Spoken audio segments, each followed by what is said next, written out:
सुहाना भी चाहिए और गंभीरता भी अनंत है, मामूली बात नहीं है ये। और एक तरफ अनंत संसार है, एक तरफ मोक्ष है, इतना दाव पका है। अगर ये बात समझ में आ गई, मोक्ष की गारंटी है, और रह गई तो फिर 84 लाख योनि में अकेले भटकना पड़ेगा। पद्मनंदी आचार्य बड़े प्यार से समझाना चाहते हैं। देखो,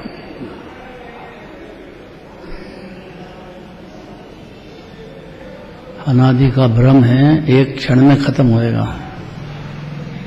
बस शर्त है कि जीव प्रसन्न हो, प्रसन्नता से सोने, नाराज नहीं हो। बस नाराज भी होता है क्या? एक बार नाराज हो जाए तो भी अच्छा है।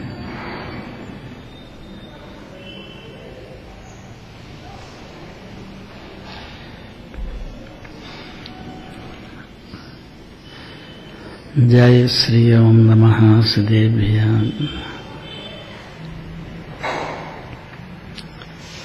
जय श्री ओम नमः सिद्धेभ्यः।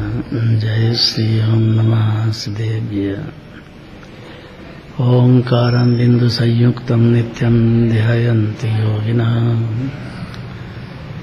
कांदं मोक्षदं चैव ओंकाराय नमो नमः। अविरल शब्दगणोग प्रक्षालित सकल भूतल बल कलंका। मुनिरे पासी तीर्था सरस्वती हरितोन्दुर्तान्। अज्ञानतिमिरान् दहनां ज्ञानाञ्जनशलाकया चक्षुरं व्यनितं येन तस्मै श्रीगुरुवे नमः। परम्पराचार्य गुरुवे नमः। मंगलम भगवान वीरो मंगलम गौतमो गणी। मंगलम कुंद कुंदार्यो जैन धर्मोस्तु मंगलम। नमः समय साराय सहानुभूत्या चकासते चित्साय भावाय सर्वान्तरक्षते।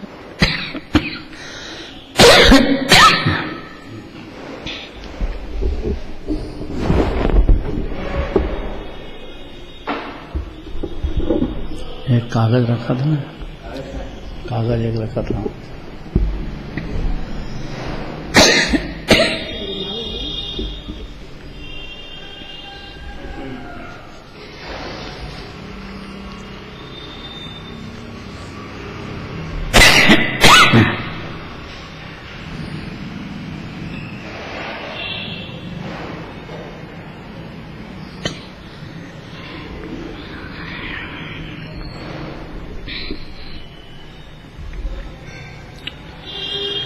गाथा 924। पवित्र आत्मा और अपवित्र शरीर दोनों को स्नान की आवश्यकता ही नहीं है। क्यों कह रहे हैं? क्योंकि अन्यमति में स्नान करो तो मोक्ष हो जाएगा। नदी में डुबकी लगाओ, मोक्ष हो जाएगा। इतनी मछलियां तैर रही है, इतने लोग लगा रहे हैं, कोई एक भी गया क्या? अंधकार देखो, अनादि से चल रहा है जीव पे।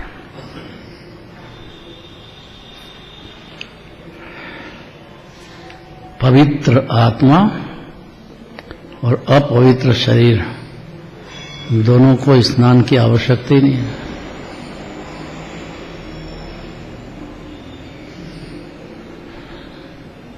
गाथा पढ़ो।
कौन सी गाथा चल रही है?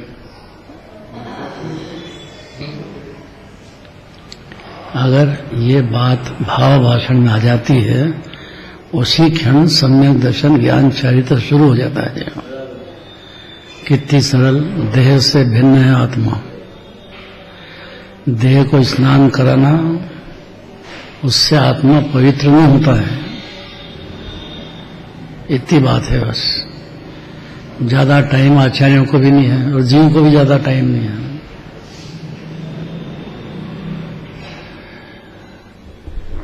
अगर ये बात समझ जाता है, उसी क्षण सम्यक दृष्टि जीव हो जाता है, उसका जीवन बदल जाएगा। 4 लाइन देखो। सम्यक दर्शन होते से, अर्थात देह में नहीं हूं तो जग में रहते भिन्न सदा जो, उन लोगों का क्या कहना। यानी ज्ञानी हो गया जो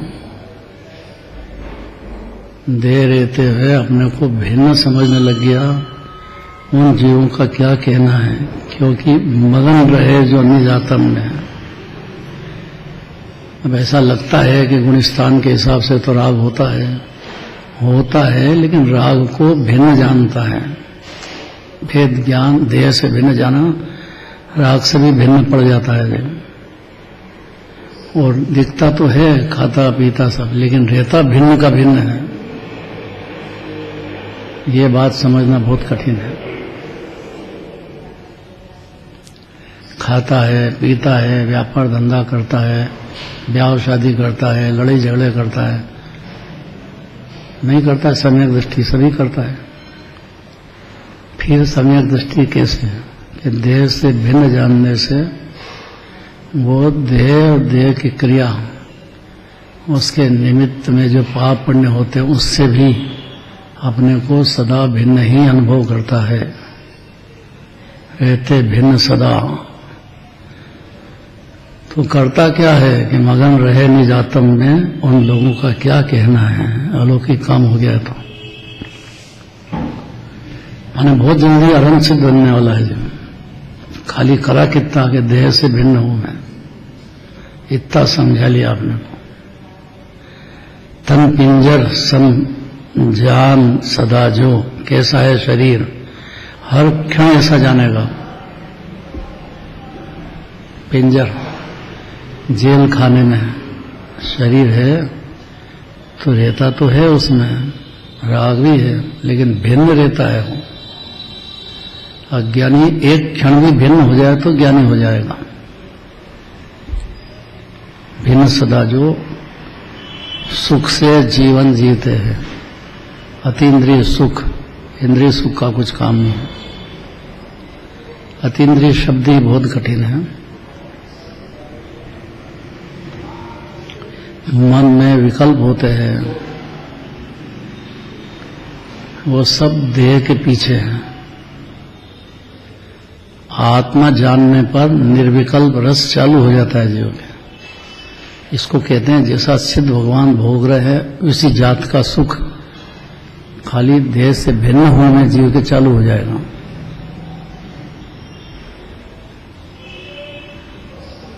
और सुख से जीवन जीता है। बाहर दिखे और अंतर में सुख रस घटाघटी, चाहे नरक में हो, पशु गति में हो, इससे कोई फर्क नहीं पड़ता है। बाहर नार की कृत दुख भोगे, अंतर सुख रस। सदन निवासी, बड़े भारी महलों में रहता हो, चक्रवर्ती हो, और तथापि उदासी रहता तो है, लेकिन भिन्न रहता है, उदासी रहती है उससे, एकत्र नहीं करता है।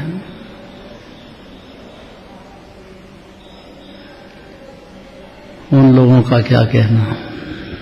कर्मोदय से सुख दुख भोगे, ये जरूरी बात समझने की है। क्योंकि सम्यक दर्शन होने पर पूर्व काल में जो भाव कर्म हो गए पाप के पुण्य के, उसका उदय आएगा ही, और उसको आएगा तो उसको भोगेगा, अर्थात जानेगा भी सही, और दुख भी होएगा, आकुलता भी होएगी। क्योंकि देह में मगन रहे उसको तो दुख लगता ही नहीं है। दुख तो ज्ञानी होने के बाद मालूम पड़ता है कि दुख क्या होता है।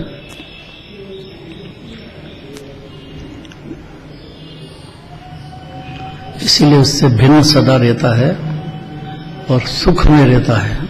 देखता है तो पाप पुण्य के उदय कैसे कैसे आते हैं, मणिराज को कैसे कैसे आते हैं, महावीर भगवान के जीव को कैसे आए।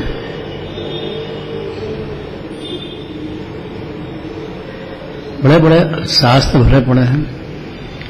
सम्यक दर्शन होने पर प्रथमान योग में एंट्री हो गई। अब उसका कथा चलेगी, 2 भव 4 भव 10 भव, पाप का उदय भी आएगा, पुण्य का उदय भी आएगा, फिर भी मस्त रहता है वो। ये क्या कला है? ये ज्ञान की कला है, सम्यक ज्ञान की कला है। ये जिसके घट प्रकट हो गई, देर क्या है कि देह से भिन्न होना है।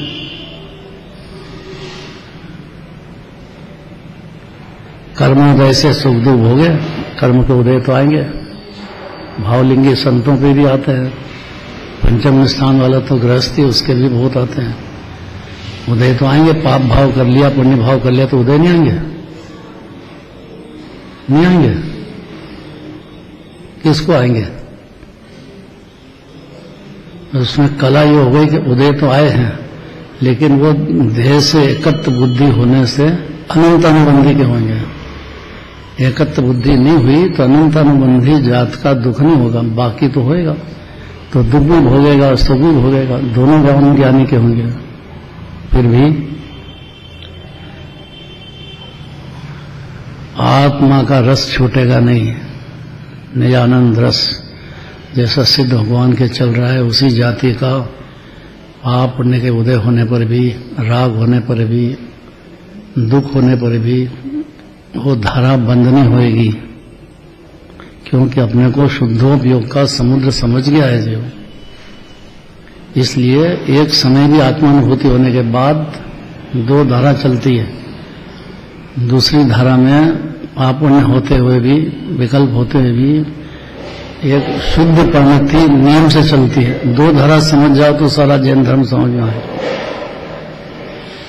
याद रहेगा ये क्या?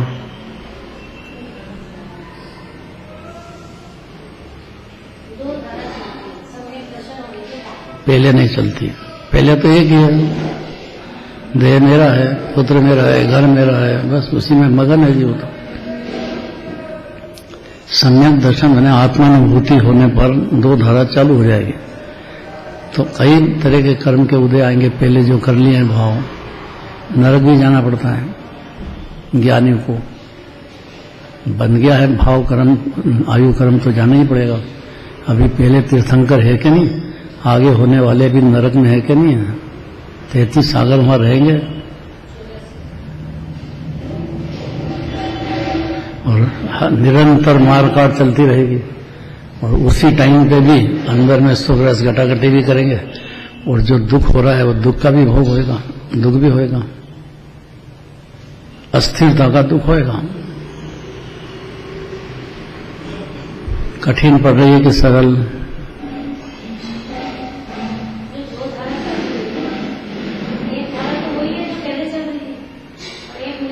फर्क पड़ गया। पहले जो चलती थी वो अनंतानुबंधी के चलते थे, अब जो चलती है अनंतानुबंधी की तो नहीं चलती है, लेकिन बाकी जो 3 कषाय रह गई है उसकी चलती तो है, लेकिन एकत्र नहीं करता है, ज्ञान भिन्न देखता उसको। बस इतना फर्क पड़ा है। इसलिए ज्ञानी के दुख होता ही नहीं है, ऐसा कुछ नहीं है। दुख भी होता है, लेकिन भेद ज्ञान भी होता है, सुख रस की धारा भी चलती है। तो इसका स्वाद सिद्ध भगवान की जाति का स्वाद है, इसलिए वो उसके अंदर की स्थिरता बंद नहीं होती है। शुद्ध परिणति चलेगी, शुद्धोपयोग तो कभी कभी होता है।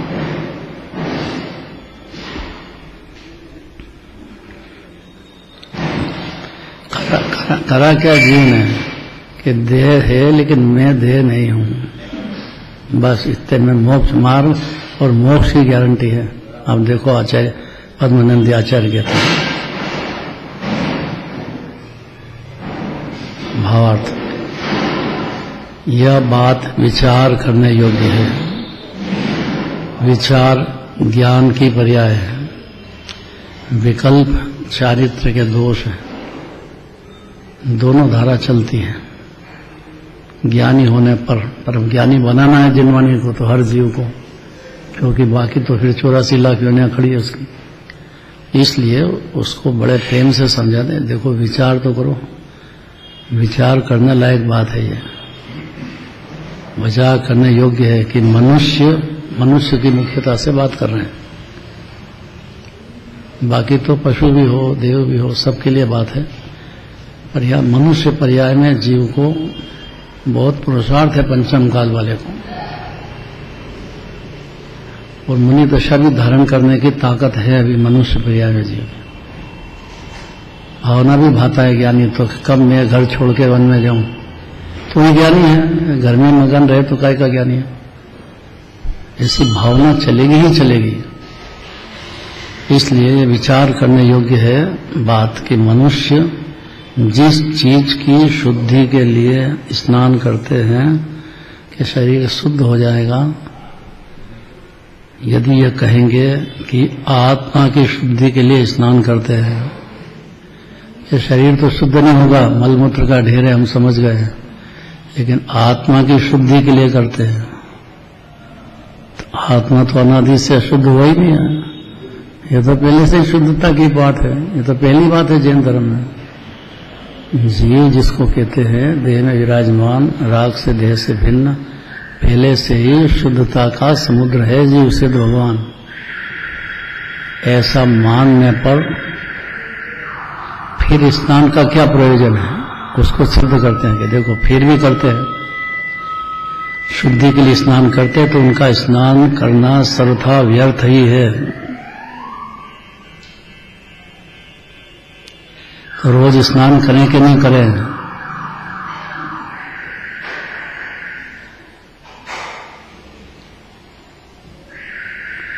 भाई शरीर को नहलाने का आपको विकल्प है, तो अनंत भगवान उनको कैसे छोड़ देंगे? ऐसा हो ही नहीं सकता है कि कोई ज्ञानी हो और अनंत भगवान की प्रक्षाल नहीं करे, पूजन नहीं करे, ऐसा संभव ही नहीं है। क्यों? क्योंकि उनका जो शरीर है वो यद्यपि अभी परम औदारिक शरीर है, लेकिन वो भी छूटने वाला है, सिद्ध हो जाने वाले हैं अनंत भगवान। और भगवान का प्रेम तो होगा ही होगा। जैसे बाप का प्रेम होता है जीव को, माँ का प्रेम होता है, तो अपने माँ बाप तो अनंत सिद्ध है। आत्मा के माँ बाप तो यही हैं, तो उनका प्रेम कैसे नहीं होएगा? और होगा तो क्या करे, भगवान तो है नहीं यहाँ, या हो तो भी 5000 धनुष ऊपर, उनको छू भी नहीं सकते हैं। तो जिन प्रतिमा का अनादि का मार्ग है दिगंबर जैन धर्म, उसमें स्पष्ट है आर्ष मार्ग, माने शाश्वत मार्ग है ये कि भगवान की प्रक्षाल होती है, फिर पूजन होती है, अष्टद्रव्य सजा करके खूब भक्ति भाव से। ऐसा नियम है। ज्ञानी होगा वो इस नियम को समझता है, उसको होगा ही भाव ऐसा। अज्ञानी इतनी बात मानता नहीं है, सुनता नहीं है, तो फिर स्नान क्यों कराता है ऐसा? देखो कहेंगे अभी, यदि कहेंगे कि आत्मा की शुद्धि के लिए स्नान करते हैं, तो यह उनका कहना श्रद्धा व्यर्थ ही है। पहले यह गले उतरना चाहिए बात। क्यों? क्योंकि आत्मा तो स्वभावतः ही अत्यंत शुद्ध है पहले से ही। कोई राग होने से, देह होने से, पुण्य होने से, उदय आने से, कहीं भी चार गति में रहो, उससे कोई अशुद्ध नहीं होता आत्मा। ये तो जैन धर्म की पहली बात है ये। आप आत्मा हो तो आत्मा अशुद्ध होता ही नहीं है। अब होता ही नहीं, इसको क्या शुद्ध करें? अशुद्ध होता हो तो शुद्ध करें, तो आत्मा तो शुद्ध होता ही, अशुद्ध होता ही नहीं है। स्वभाव से अत्यंत शुद्ध है, और जो स्वभाव से शुद्ध होता है उसको शुद्ध करने हेतु दूसरे पदार्थ की आवश्यकता ही नहीं है कि स्नान करो, इसको कपड़े पिलाओ, खिलाओ पिलाओ, कोई जरूरत ही नहीं है। आत्मा तो शुद्ध ही, मुक्त ही, परिपूर्ण ही विराजता है देह में, कि यह दिव्य धनी को इतना ही कहना है। इसके बाद फिर गुणस्थान की परिपटी है। इतना तो पहली बात है। इसका विचार जरूरी है जीव को। विचार करेगा तो निर्णय करेगा, निर्णय करेगा तो शांति शुरू होगी, मोक्ष मार्ग शुरू होगा। और नींद में रह गया देह में हूं तो 4 गति 84 कोई शरण नहीं है जीव को। अभी मौका है ये बात, दिगंबर धर्म में मौका है ये बात सुनने। दूसरे पे ईर्ष्या नहीं करना, कोई करता हो कि नहीं करता हो, आप अपनी बात करो भाई। दूसरा द्रव्य अज्ञान अंधकार में कब सुधरेगा नहीं सुधरेगा वो जिनवाणी जाने वो जाने। अपने जीव को संभालना जीव के लिए बहुत जरूरी है। क्या करें कि विचार करो, आत्मा कभी अशुद्ध होता ही नहीं है कि नहीं मैं तो शरीर हूं, तो शरीर हूं तो अशुद्धता मानेगा ही मानेगा, और आत्मा मानेगा तो कभी अशुद्ध होता ही नहीं। तो फिर उसको स्नान कराएं कि नहीं कराएं?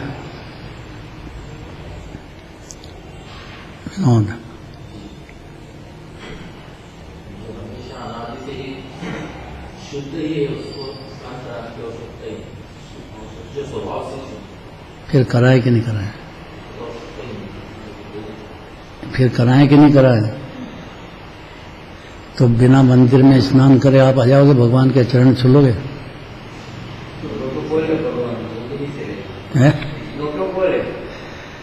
भगवान की प्रतिमा को स्पर्श करना है तो स्नान ध्यान करके जाना पड़ेगा। ये देखो नियम। और कहते हैं आवश्यकता ही नहीं आत्मा को। और उसका तर्क देंगे कि क्यों जरूरी है। क्योंकि आत्मा तो स्वभावतः ही अत्यंत शुद्ध है, और जो स्वभाव से शुद्ध होता है उसको शुद्ध करने के हेतु दूसरे पदार्थ की आवश्यकता ही नहीं होती है कि उससे शुद्ध होता होगा। यदि कहोगे कि शरीर की शुद्धि के लिए स्नान करते हैं तो शरीर की शुद्धि होती ही नहीं है, ये तो पहले से ही मलमूत्र का ढेर है, तो निरर्थक है, कभी शुद्ध होता ही नहीं है। शरीर बना हुआ ही अपवित्रता का घर है, वो तो खूब बात है और आएगी अभी कैसा है सब, शरीर कैसा है इतना ही तो समझाना है। जिसकी सेवा में अनंत काल लगा दिया जीवन ने, वो है कैसा? अत्यंत अशुचि जड़ काया से इस चेतन का कैसा नाता है ही नहीं, चेतन का नाता कुछ भी। ये कहाँ अपवित्र और कहाँ जीव अनादि, पवित्रता का पाठ अनादि अनंत।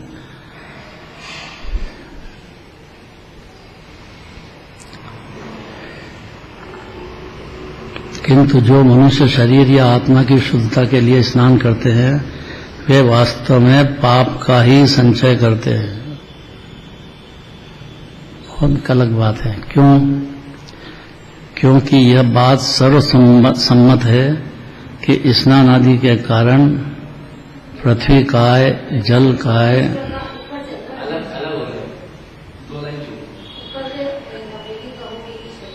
अच्छा, अतः स्नान शरीर और आत्मा के दोनों के लिए सर्वथा विफल ही है, किंतु लगाते हैं। करना कि नहीं करना? मंदिर आए, हम भगवान की भक्ति का भाव है, प्रक्षाल करें तो स्नान करें कि नहीं करें? इसका जवाब दे रहे हैं।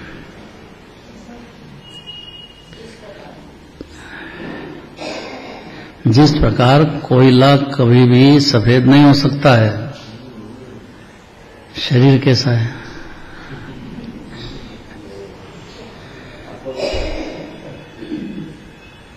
कोयले को सफेद कर दो तो शरीर को शुद्ध कर दो। देखें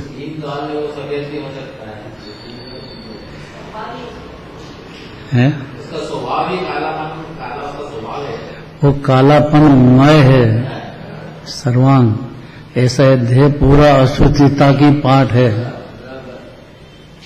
और आत्मा का कुछ बिगड़ा नहीं अनादि से, वो परम पवित्र शुद्धता की ही पाठ है परिपूर्ण। पर्याय में पूर्णता होना ये तो छोटी बात है, पर ये परिपूर्ण है जीव, पहले से ही ऐसा है अनादि से।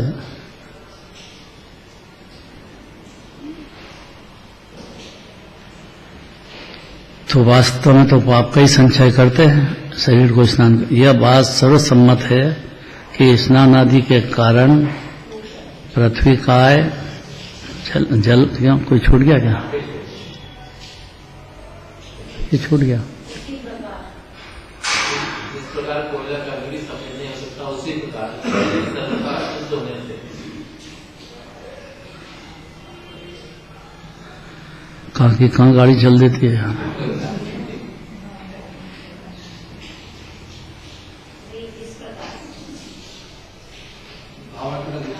जिस प्रकार आगे बढ़ गया मैं, कोई ताकत है कि कोयले को अपन सफेद कर दें, ऐसा संभव है क्या? सर्वांग पूरा का पूरा इसमय ही है, तो सफेद कोयले को कभी भी सफेद नहीं हो सकता है। उसी प्रकार शरीर सर्वथा अशुद्ध होने से उसकी शुद्धता स्नान से नहीं हो सकती। पहले में पहली बात है ये।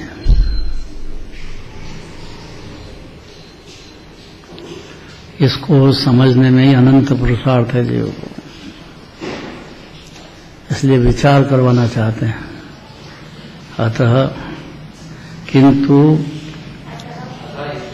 अतः स्नान शरीर और आत्मा दोनों के लिए सर्वथा विफल ही है। अब किंतु लगा करके और बात करते हैं। अब ये जरूरी है, गुण स्थान के हिसाब सब समझ में आएगी। इसके बाद अपने लिए बात है, दूसरा कोई करे कि नहीं करे उससे कुछ लेना देना अपना नहीं है, अपनी बात है ये तो। किंतु जो मनुष्य शरीर या आत्मा की शुद्धता के लिए स्नान करते हैं वे वास्तव में पाप का ही संचय करते हैं। क्यों? क्योंकि यह बात सर्वसम्मत है। सर्वसम्मत का मतलब इस बात को काट नहीं सकते हैं कि शरीर अपवित्र की जगह पवित्र हो जाता है कभी, तो स्नान करने से पवित्र हो जाएगा, ये बात संभव नहीं है। यह बात सर्वसम्मत है कि स्नान आदि के कारण पृथ्वी काय, जल काय एवं करोड़ों त्रस्त जीवों का विध्वंस होता है। नदी में नहाने का बता रहे हो, उनकी क्या दशा होगी।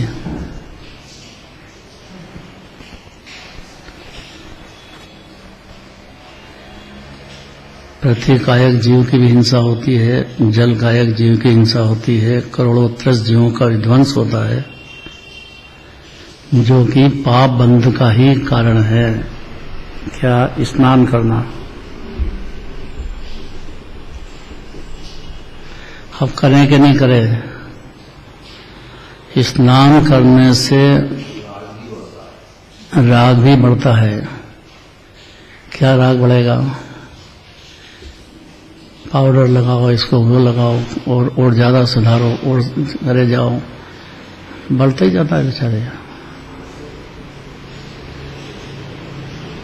नहीं, खाली स्नान से थोड़ी चल देगा। तेल लगाओ,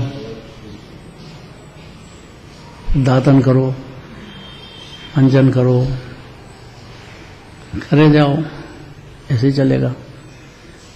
तो राग भी बढ़ता है जीव का। इससे ज्ञानी का भी है पोजीशन।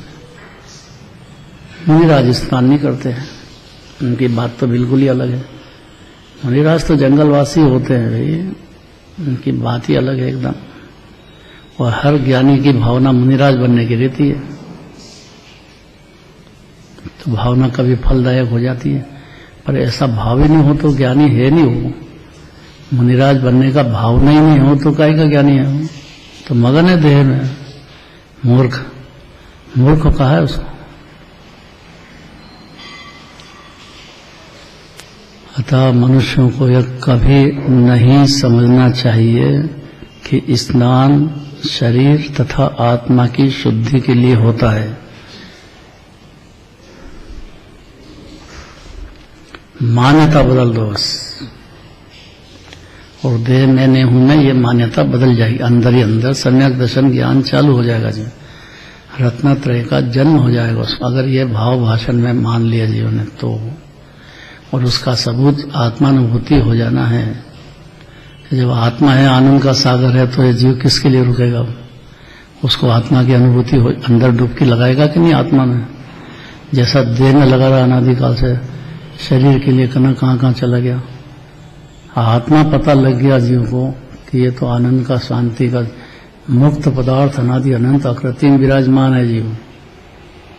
ऐसा समझने से ज्ञानी हो जाता है जीव।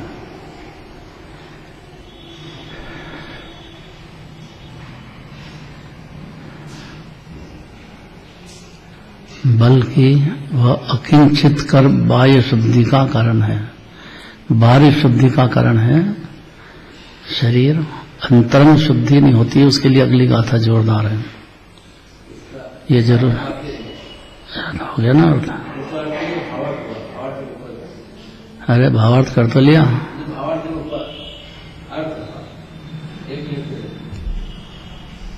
कौन सा और?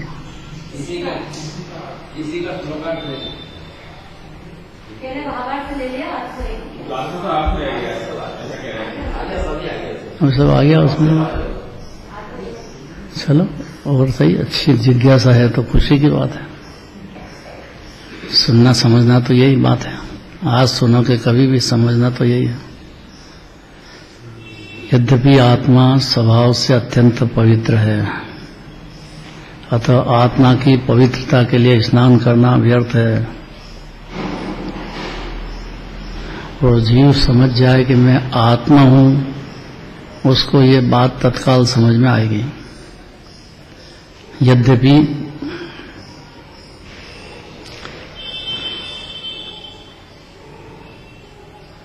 तथा शरीर सर्वथा अपवित्र होने से उसका पवित्रता के लिए स्नान करना निष्प्रयोजन है। इसलिए दोनों प्रकार से स्नान करना विफल ही है।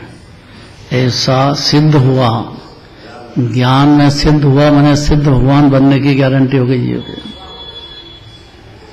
सिद्धांत है ना, ये सिद्धांत अगर अंदर में उतर गया जीव के, उसका फल सिद्ध दशा है। सीधी 2-4 जन्म लगे वो अलग बात है, वो अपनी कमजोरी है, बाकी जिनवाणी की तरफ से देर नहीं है। ये सिद्धांत हुआ।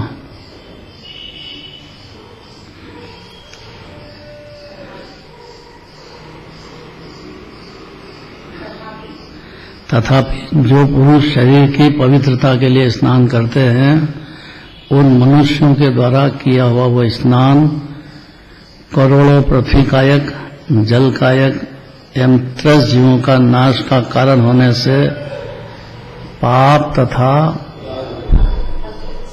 राग वर्धक ही है। इसलिए ज्ञानी के पाप नहीं होता है, इस भ्रम में नहीं रहना। चौथे गुण स्थान से तो शुरुआत है। पाप भाव तो बहुत होता है ज्ञानी का। पुण्य भाव ये कपड़ा पहनना ही बड़ा भारी पाप है। इसलिए मान्यता बदलने की बात चल रही है, तो सम्यक दर्शन, सम्यक ज्ञान प्रकट होएगा जीवन में। मैं स्नान करता नहीं हूं, मैं पहले से पवित्र हूं, मैं अनादि अनंत हूं। इसमें हिंसा ही हिंसा है स्नान में। पाप ये तो हुआ, राग वर्धक भी है, ये ज्यादा जरूरी बात है। ऐसी मान्यता होने से स्नान का भाव होने पर भी ज्ञानी रहेगा, लेकिन मान्यता रहे कि इसी से पवित्र हो जाता है, तो वो आत्मा और शरीर का भेद ज्ञान हुआ नहीं उसको। अब अगली गाथा है, आत्मा से मिथ्यात्वादी मल का नाश स्नान करने वाला विवेक ही सच्चा स्नान है। विवेक मने भेद ज्ञान, शरीर से राग से भिन्न है आत्मा। ऐसा पहले से ये बात है जिनवाणी की। दीवधनी में इतना ही कहना है, आत्मा पूरा परिपूर्ण गुणों की खान, अनादि अनंत अकृत्रिम ही विरासता पहले से ही शुद्ध है, मुक्त ही है। चेतन आत्मा, परिचय नहीं जीव को अपना। जिनवाणी में परिचय देते हैं इसका, आत्मा का परिचय। अन्यमति में तो है नहीं। वहां तो बोलते तो है भगवान कर देगा, या भगवान कुछ करने वाले नहीं है। उनका उपदेश तक की मर्यादा है, और उनका उपदेश दिव्य धनी में या मुनिराजों का उपदेश है। या ज्ञानी चौथे गुण स्थान वाला कहे, बात तो एक ही है।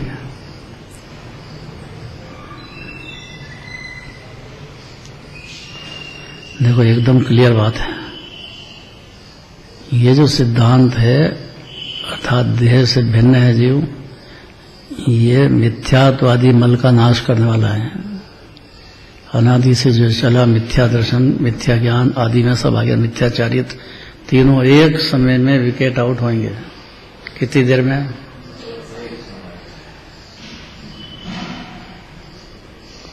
क्रिकेट का मैच चल रहा हो, आखिरी चौका लगाना है और उस पर आधार है उसका कि तो इस पार या उस पार हार जाएगा जीत जाएगा, वो कितनी ताकत से लगाएगा उसको, कितनी देर विचार करेगा।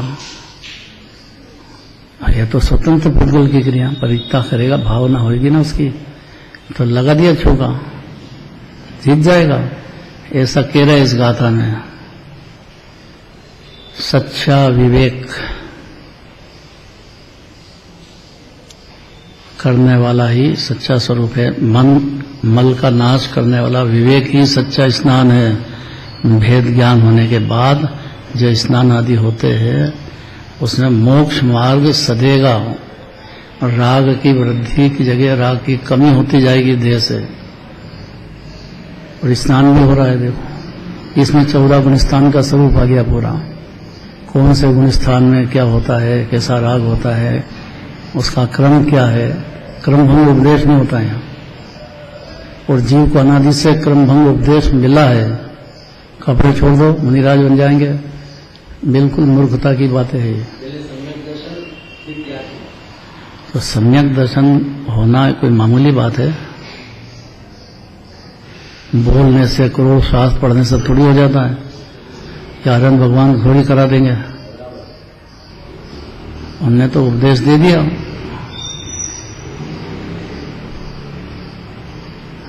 बाकी जीव को आत्मा का भान होना, समझना, आत्मा में डुबकी लगाना, अपनी परिणति में स्थिरता लाना, ये कौन करेगा? भगवान तो अनंत सुख में लीन है, वो कोई आएंगे क्या वापिस? भजन में बोलते हैं वर्तमान में वर्धमान की, तो भगवान आ जाएंगे आपके लिए अनंत सुख के नहीं यहाँ आएंगे हैं? नहीं कभी आ जाए तो कितने भोले जी हैं, देखो संभव ही नहीं है।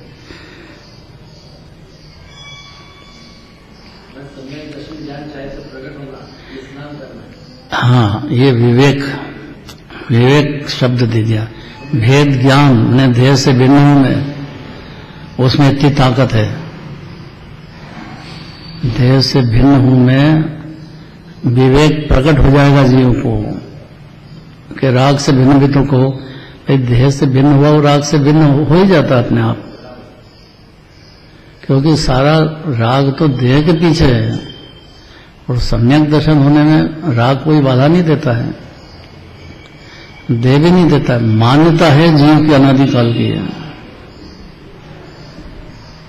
विवेक माने भेद ज्ञान, भेद ज्ञान माने किससे? देह से, राग से, और बाकी तो सब पर ही है, कुटुंब परिवार माँ बाप आदि कौन उसके भ्रम है। विवेक ही सच्चा स्नान है, ये गाथा पढ़ना है।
कल चलेगा।